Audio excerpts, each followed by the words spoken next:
BBC가 주목한 손흥민의 원터치 선제골. 토트넘 리그 단독 2위 올라버린 놀라운 상황. 손흥민 6년 만에 리버풀전 승리 이끌다. 해외의 설진 반응.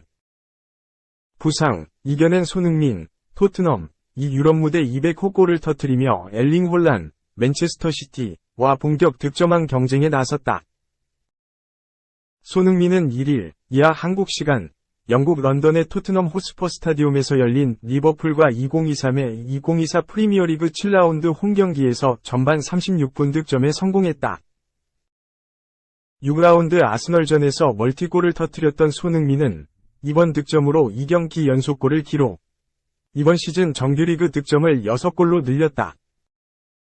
더불어 손흥민은 2010에서 2011 시즌 독일 분데스리가 함부르크에서 3골을 넣으며 본격적인 유럽 커리어를 시작한 이후 이번 시즌까지 14시즌 동안 개인 통산 200골, 함부르크 20골, 레버쿠젠 29골, 토트넘 151골, 위 금자탑을 쌓아 올렸다. 손흥민은 전반 36분 히샬리송이 페널티 지역 왼쪽에서 내준 크로스를 골 지역 정면에서 오른발로 방향을 바꿔 골맛을 봤다. 90MIN은 손흥민이 유럽 통산 200골을 넣은 공격수가 됐다. 포처로서 새로운 시대를 열었다. 고 칭찬했다. 이와 함께 90MIN은 손흥민에게 평점 8을 부여했다. 이 경기를 앞두고 양팀 모두 기세는 좋지만 상대 전적에서는 리버풀이 압승이라는 평가가 지배적이었다. 지난 2013년 이후 토트넘은 리버풀과 공식 경기서 단 1승밖에 기록하지 못했다. 2017년 10월에 달성한 승리였다. 토트넘은 10명인 손흥민이 선제골을 터뜨린 것을 살린 데다가 후반 추가 시간 터진 행운의 자책골로 오랜만에 천적 리버풀 상대로 오랜만에 웃었다. 전반 26분 만에 변수가 생겼다. 존스가 다이렉트 레드카드를 받았다. 수적 우위를 점한 토트넘도 선제골을 만들었다. 캡틴, 손흥민의 골. 전반 36분 메디슨의 침투 패스를 받은 히샤를리송이 크로스를 올렸고 골문으로 달려든 손흥민이 오른발로 툭 밀어넣었다. 손흥민의 프리미어리그 6호 골. 8골의 엘링 홀란, 맨체스터 시티에 이은 득점 단독 2위다. 하지만 토트넘은 리드를 지키지 못했다. 전반 추가 시간 코디 아코에게 동점골을 내주면서 전반을 1에서 1로 마쳤다. 후반 토트넘의 공세가 이어졌다. 하지만 리버풀 골키퍼 알리송의 선방을 뚫지 못했다. 후반 4분 메디슨의 왼발 가마차기. 후반 6분 손흥민의 가슴 트래핑 후 논스톱 슈팅 모두 알리송의 선방에 막혔다. 후반 13분 파페 사르의 중거리포도 알리송 품에 안겼다. 후반 14분 히샤를리송의 패스에 이은 손흥민의 추가골이 터졌지만 오프사이드가 선언됐다. 히샤를리송이 공을 받는 과정에서의 오프사이드였다. 손흥민은 후반 23분 마노르 솔로몬과 교체됐다. 정상 컨디션이 아니었던 탓이다. 포스테코글루 감독도 리버풀전을 앞두고 아스널전 이후 손흥민과 메디슨의 상태가 좋지 않았다. 컨디션을 끌어올려야 한다. 고 설명했다. 손흥민이 나가자마자 추가 변수가 발생했다. 손흥민 교체 전 경고를 받은 조타가 1분 만에 두 번째 경고를 받으면서 퇴장을 당했다. 토트넘이 11명, 리버풀이 9명으로 싸우는 상황이 됐다. 토트넘의 행운이 따랐다. 후반 추가 시간 6분 페드로 포로가 오른쪽 측면에서 올린 땅볼 크로스가 조엘 마팁의 발에 맞은 뒤 자책골로 이어졌다. 존스와 조타의 퇴장에 이어 자책골까지 겹친 토트넘에게는 행운의 승리였다. 손흥민을 비롯한 토트넘 선수들은 극적 승리를 거둔 후 펄쩍 뛰며 기뻐했다. 개막 무패 행진, 5승 2무를 기록한 토트넘은 2위로 올라섰다. 프리미어리그 사무국은 경기 후 공식 홈페이지를 통해 손흥민이 토트넘 호스퍼와 리버풀 경기의 최우수 선수, 맨 오브 더 매치로 선정됐다. 라고 발표했다. 발표에 따르면 손흥민 팬투표에서 45.7%의 지지를 얻으며 최우수 선수에 등극했다.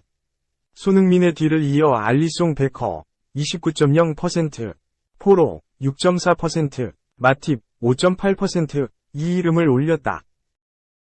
토트넘 NG 포스테코글루 감독은 경기 후 손흥민의 몸 상태는 100%가 아니었다. 어제 그런 그와 이야기를 나눴는데 소니는 필사적으로 경기에 뛰고자 했다. 소니는 자신이 할 수 있는 것을 주려고 했고 실제로 해냈다. 결코 풀타임을 주지는 않을 작정이었고 60분 정도를 소화시킬 계획이었다. 라며 운을 댔다. 하지만 손흥민은 또 한 번 공격진을 이끌었고 전방에서 성실히 압박을 감행했다. 다시 한번 득점을 해냈으며 주장으로서의 역할도 환상적이었다. 라고 덧붙였다. 이브닝 스탠다드는 손흥민에게 평점 8점을 매기며 쉽게 득점했다. 두 번째 골은 알리송의 선방에 막혔고 히샬리송의 오프사이드로 인한 골 취소도 나왔다. 고 언급한 이후 멀티골에 가까운 활약이었다. 이제 손흥민은 윙포워드라기보단 엘리트 센터 포워드처럼 느껴진다. 면서 최전방 원톱으로 새로운 롤을 맡아 폭발적인 득점력을 뽐내고 있는 손흥민의 활약을 호평했다. 이외에도 영국 언론들 대다수는 평점 8점 이상의 높은 점수를 매기며 토트넘의 무패 행진을 이끈 손흥민의 활약에 대해 칭찬을 아끼지 않았다. 2. 징계받을 각오, 지소연의 분노. 축구하면서 이렇게 불공평한 경기 처음. 심판도 징계받아야. 5. 센 인터뷰. 늘 침착하던 지소연, 32. 수원FC 위민, 이 분노했다. 억울한 마음에 자리를 쉽게 뜨지도 못했다. 콜린 벨 감독이 이끄는 대한민국 여자축구 국가대표팀은 30일 오후 5시 30분 한국 시간 저장성 원저우의 원저우 스포츠센터 스타디움에서 북한과 2022 항저우 아시안게임 8강 맞대결을 펼쳐 1회에서 4로 역전패했다. 한국은 전반 11분 북한의 자책골로 앞서 나갔지만 한 골을 내줘 1에서 1이 됐다. 이후 이해할 수 없는 판정으로 손아연이 퇴장당하면서 수적 열세에 놓인 한국은 별달리 힘을 쓰지 못하고 북한에 연달아 3골을 내주면서 패배했다. 경기 내내 이해할 수 없는 판정이 쏟아졌다.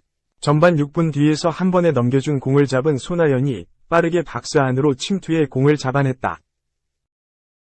이를 막기 위해 북한의 20번 리에경이 손으로 잡아 넘어뜨렸다.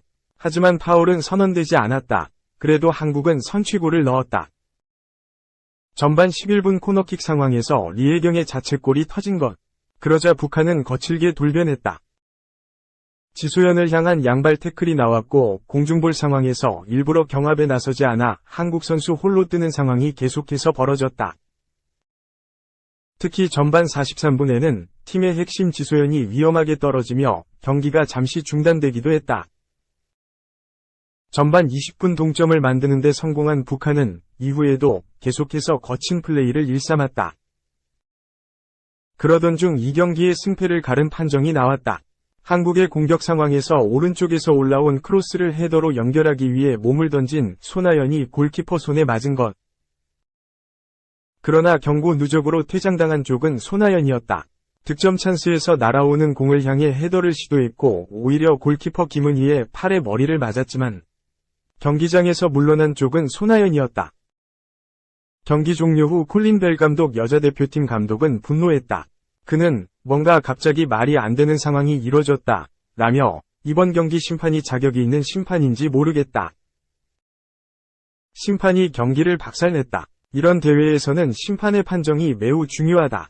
하지만 심판 판정은 의문이다. 라며 언성을 높였다. 기자회견 후 지소연을 만났다. 지소연은 축구를 하면서 심판분들에게 책임을 떠넘기고 싶지 않지만 오늘 경기는 정말 심판 능력을 자질을 의심해볼 만한 경기였다. 화연 선수 퇴장은 말이 안 된다. 모르겠다. 90분 내내 우리는 북한 선수들과도 싸워야 했는데 심판 판정이 저희는 충분히 11명이서 계속 경기를 했다면 해볼 만했다고 생각한다. 라고 전했다. 그는 80분까지 잘 버텼다. 4실점을 할 경기가 아니었다. 마지막 집중력에서 많이 힘들었던 것도 사실이고 화가 나는 건 심판의 결정이 너무도 저희 경기력에 큰 영향을 줬다는 점이라며 아쉬움을 토로했다.